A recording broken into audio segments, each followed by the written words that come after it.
আমরা এইবার সিদ্ধান্ত নিয়েছি, পীর সাহেব চরমোনাই যে সিদ্ধান্ত দিয়েছে যে পিআর সিস্টেমে যদি ভোট হয় হিন্দু সম্প্রদায় ভোট কেন্দ্রে যাবে, নইলে যাবে না। এক কথা, প্রকৃত গণতন্ত্রের জনক পীর সাহেব চরমোনাই। আমরা 1971 সালে এই দেশ স্বাধীন করেছিলাম লক্ষ শহীদের বিনিময়ে, যে একটা স্বৈরাচারবিহীন দেশ এবং গণতান্ত্রিক দেশ পাব। কিন্তু আমরা আজ পর্যন্ত এই দেশে গণতন্ত্র প্রতিষ্ঠিত হয় নাই। গণতন্ত্রের নামে স্বৈরতন্ত্র একের পর এক আমাদের গলা টিপে ধরেছে।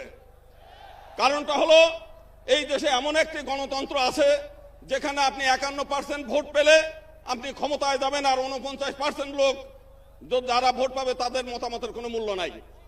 শুধু তাই না, এমন একটা পজিশন যেখানে মাত্র 30%, যদি বহুদলীয় দল ইলেকশন করে 30% লোক ভোট পেয়ে তারা ক্ষমতায় থাকে, 70% মানুষের উপর নির্যাতন চালায়। এবং আমরা এর আগে আওয়ামী লীগকে একচাটিয়া ভোট দিয়েছি। আমরা কি পেয়েছি? তারা আমাদের সম্পত্তি শত্রু সম্পত্তি করেছে, তারা আমাদেরকে নির্যাতন করেছে, আমাদেরকে ভোট ব্যাংক হিসেবে ব্যবহার করেছে।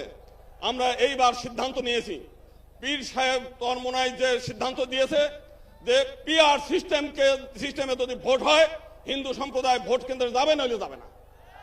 এক কথা, আমরা একই সঙ্গে পৃথক নির্বাচন পদ্ধতি চাই, যে মাইনরিটিদের প্রতিনিধিত্ব মাইনরিটিরা সিদ্ধান্ত নেবে এবং তাদের প্রতিনিধিত্ব তারা নিজেরা নির্বাচন করবে।